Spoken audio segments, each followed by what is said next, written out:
has over 400,000 members and is the largest professional society of its kind in the world. Now, when I approached Peter just on a year ago to come and join us here this week, he unhesitatingly agreed, and we're really delighted and honoured to have him here with us now for the whole week. Would you please join me in welcoming Peter?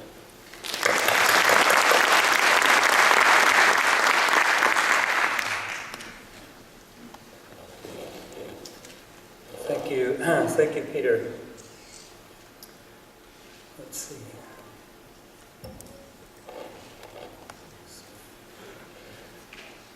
So, I'd like to thank everyone for being here. I know it's been difficult for some people, and I'd like to talk a little bit about IEEE. The first thing I want to acknowledge, however, is that a very important word is associated with this conference, and that is sustainability. Our electrical and electronic engineering focus has been on performance, and to the exclusion of what happens to the devices that we make and then throw away. So sustainability is a very big problem, and I think it's shared by every society within IEEE. And it's good to know that GRSS is at the forefront of that. So thanks for Senator Lundy emphasizing that point, and I'd also like to thank the other people who have made this conference possible. Dr. Melba Crawford, Professor Simon Jones, and Dr. Peter Woodgate, and the delegates and contributors who are in the audience today, because without you, this conference wouldn't exist.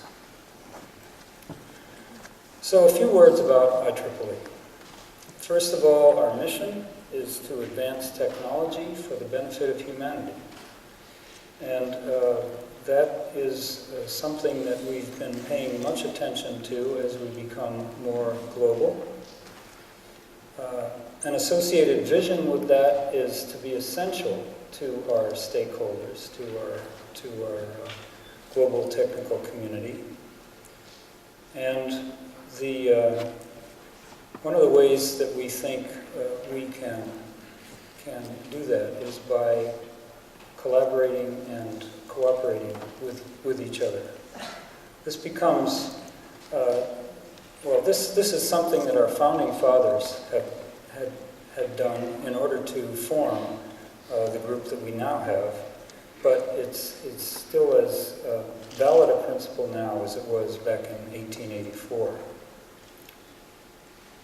which is when folks like Thomas Edison and Alexander Graham Bell got together and said, we need a group to help us exchange ideas and develop best practices. So it started as the American Institute of Electrical Engineers, and shortly afterwards, sometime around 1912, the Institute of Radio Engineers was formed to discuss this new technology called radio. So we had the power engineers on one hand and the radio engineers on the other, and they got along separately for a number of years, and finally, in 1963, they merged to become what is today IEEE. So that's the history. What are we today? We still embody the visions of our founders, and the challenges never seem to go away, so we apply them to those. How does IEEE impact life? Well, I think Melba has shown you a good example of how one of our 45 societies does it, and does it very well. We drive the technologies that improve the quality of life, and you know that we convene because here we are at a conference.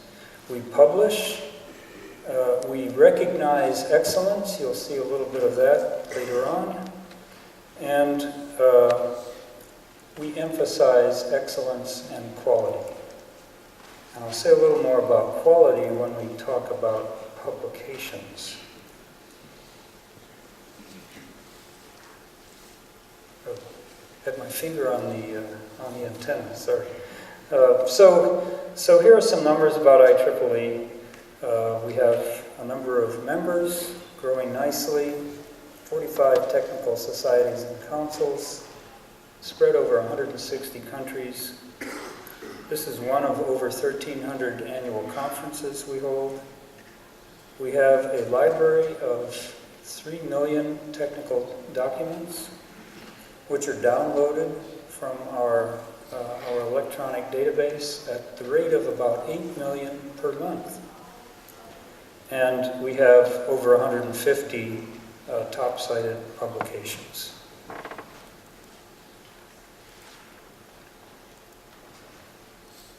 So as we look through the portfolio of IEEE societies, we see that we are much more than an electrical engineering and computer science organization. And many of you are probably in these areas as well because of the convergence of technologies. I'm a microwave person, and when I was a student and a young engineer, I only needed one society, the Microwave Theory and Techniques Society. If I were doing that again today, I would probably need 5. Including signal processing, communications, perhaps information theory, computer, and the device societies as well. So we all maintain separate identities, but in actuality we are in each other's space because of the convergence that's happening.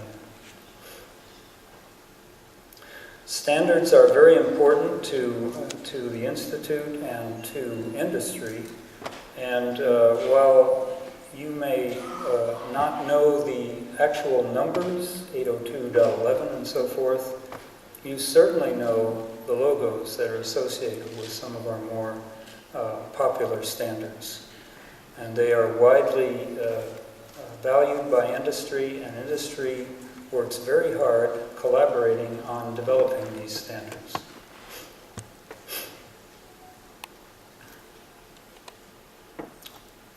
Conferences, I've already said this, and here's where you have a chance, everyone in this room, to visit your neighbors, understand what they're doing, how it relates to your work, and come away a richer person. And I encourage you to do that throughout this week. A few notes on publications. This is a very successful activity within IEEE, and it's successful because volunteers are very closely aligned with the actual work that needs to be done, both as contributors, as editors, and as other volunteers who make our journals as successful as they are. And success here again is quality. We insist on the highest quality, and it shows in our status. I mentioned this. Something that's new is open access. We just started this last year. Melba already mentioned that IGARSS has a hybrid open access journal. So we have 3 flavors here. We have fully hybridized journals. We have a mega journal that will be very broad in scope, and then hybrid journals, which include both subscriber and open access, and then fully open access journals.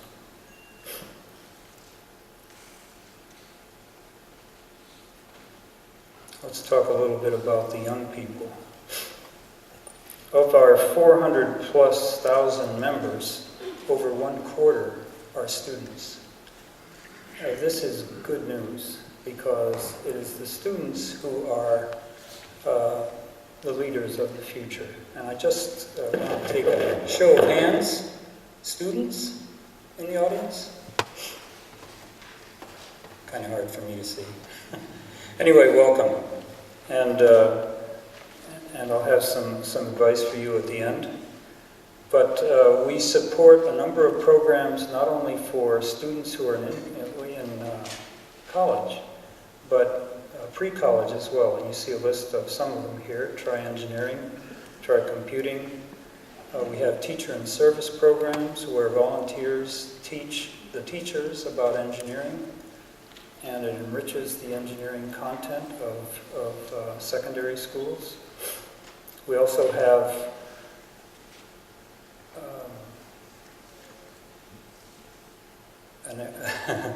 a program I can't remember right now, but it's developing projects for the community within the schools and colleges. These are all made successful for and by students. We are working hard in our educational programs to allow students to achieve their goals. And we have a number of programs and resources to do that. And there are many challenges in this as well, because as you're probably aware, the educational courses are coming under a lot of pressure to change and become less expensive. So I think what I want to do now is just go to the end of my presentation.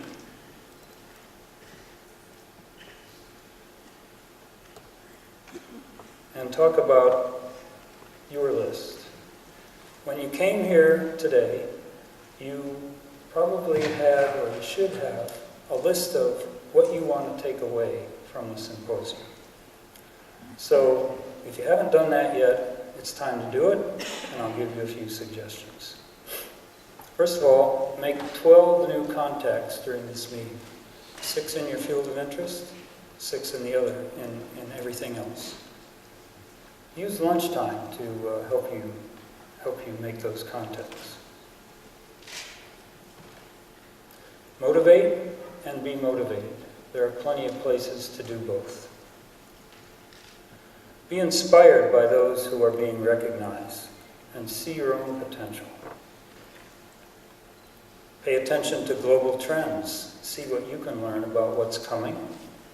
And these trends can be both technical and non-technical. They both are very important. Finally, go to the gym. You don't want to sit around and just get sluggish all week. And you might even go see Melbourne. I would advise that too. Thank you very much.